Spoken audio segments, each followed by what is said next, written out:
Hi guys, today we are going to see about the topic object-oriented programming concepts explained with the real-world example. The real-world example which we took is television. We will see the concepts in object-oriented programming language. The concepts are class, object, data abstraction, encapsulation, inheritance, and polymorphism. Now we will see about class. A class is used to describe one or more objects. It serves as a template for creating or instantiating specific object. A class is a blueprint for any functional entity which defines its property and its function. Enough of definition. Now we will see what is class in real world example. Let's take the example television.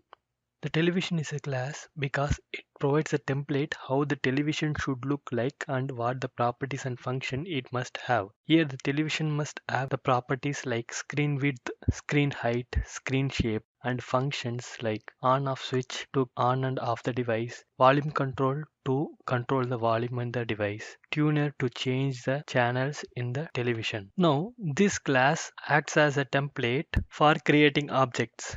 Whenever there is an object created with the class template, it must have the properties like screen width, height and shape and these three functions. Now let's see what is object is. Object, unlike class, it has both logical as well as physical entity, whereas class only has logical entity.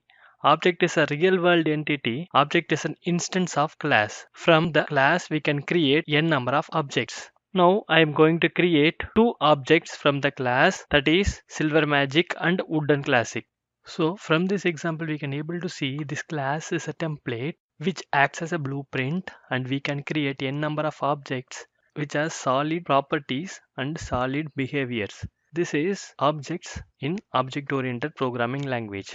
Next we will see about encapsulation. Encapsulation binds the data and functions together and keeps both safe from outside interference and misuse. The encapsulation hides the data. The real world example for encapsulation in television is, if you see the backside of this television, it is encapsulated. We can't see the inner wiring, inner picture tube. We can't see anything. It is encapsulated. This is encapsulation. That is, this cover protects television from misuse or mistaken handling. It acts as a layer to avoid the contact with the external world. This is encapsulation in object-oriented programming language.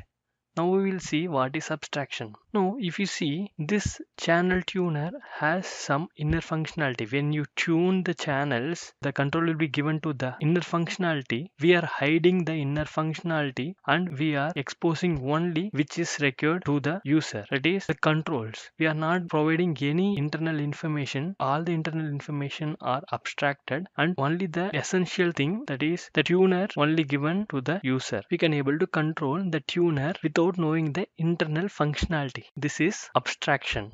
Next we will see about inheritance. When one object acquires all the properties and behaviors of a parent object, this is called inheritance. The inheritance increases the code reusability. For example, we have a television class. It is a basic television class and it has its own functionality and it is old model. It is a CRT type. Now we are going to derive LED television class from this CRT type television class. Now it gets all the properties like screen size, screen width, screen shape, on off button, TV tuner and volume control functions from the normal television. This is inheritance. The inherited class will have some additional functionality which doesn't have in the parent class, but it has all the properties and all the functionalities of the parent class. This is inheritance in object oriented programming. Next we will see about polymorphism. Polymorphism is ability of a function to act differently in different places. That is the ability to process objects differently depending on the data type or class. Now we will see this with a television example. We have a television. Now we are pressing the on button. When the screen is off, if we click this button, it ons. That is, if it is off, this switch acts as on switch. If it is on, it acts as a off switch. This is polymorphism. The ability of a function to behave differently in different situation based on the data. This is polymorphism. This is polymorphism in object oriented programming.